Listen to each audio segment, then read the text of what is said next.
পৃথিবীর সূচনা লগ্ন থেকে মানুষ বর্বর যাযাবর জাতি হিসেবে বসবাস করত।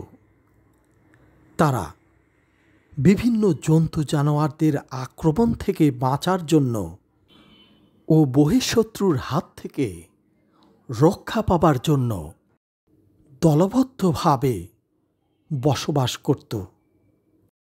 এক দলে তারা একটা গোত্রপতি নিযুক্ত করত, যা কালের বিবর্তনে আজ বিলুপ্ত। 900 শতাব্দী, যা আজ থেকে প্রায় 1100 বছর পূর্বের ঘটনা। সে সময় আদি তুরস্কের কোনিয়া প্রদেশের বিস্তীর্ণ তৃণভূমিতে ছিল অঘোষ তুর্কি গোষ্ঠীর বসবাস। সেকালে গোত্রকে ঐক্যবদ্ধ করে রাখার জন্য যোগ্যতা সম্পন্ন একজনকে গোত্রপ্রধান নির্বাচিত করা হতো।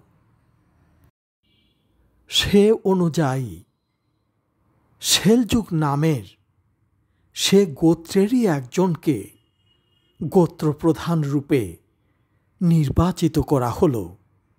তার নাম ছিল সেলজুক। তার নামের সাথে আদি তুরস্কের ভাষায় যুক্ত করা হলো বেগ।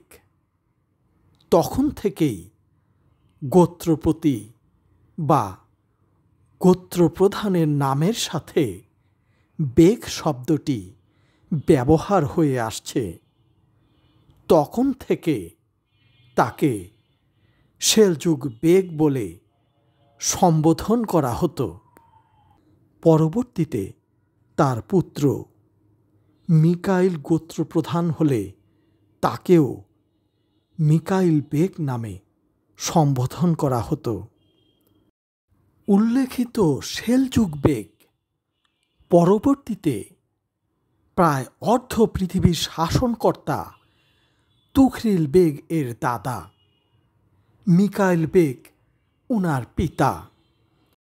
অর্ধ বিশ্বের শাসনকর্তা তুঘরিল বেগ উপাধি ধারণ করে এবং পরবর্তীতে উনার উত্তরসূরিদের মধ্যেও এই বেগ পদবি ব্যবহার হতে থাকে।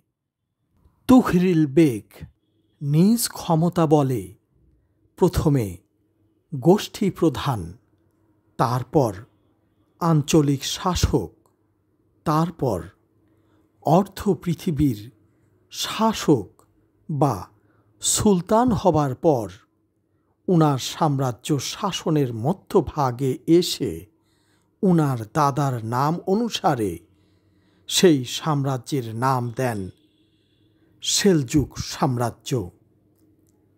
পরবর্তীতে সেলজুক সাম্রাজ্যের সেনাবাহিনীতেও এটি ব্যবহার হয় এবং সেলজুকের সব শাসকরা তাদের বংশ পরম্পরায় তারা এই বেগ শব্দটি ব্যবহার করতে থাকে।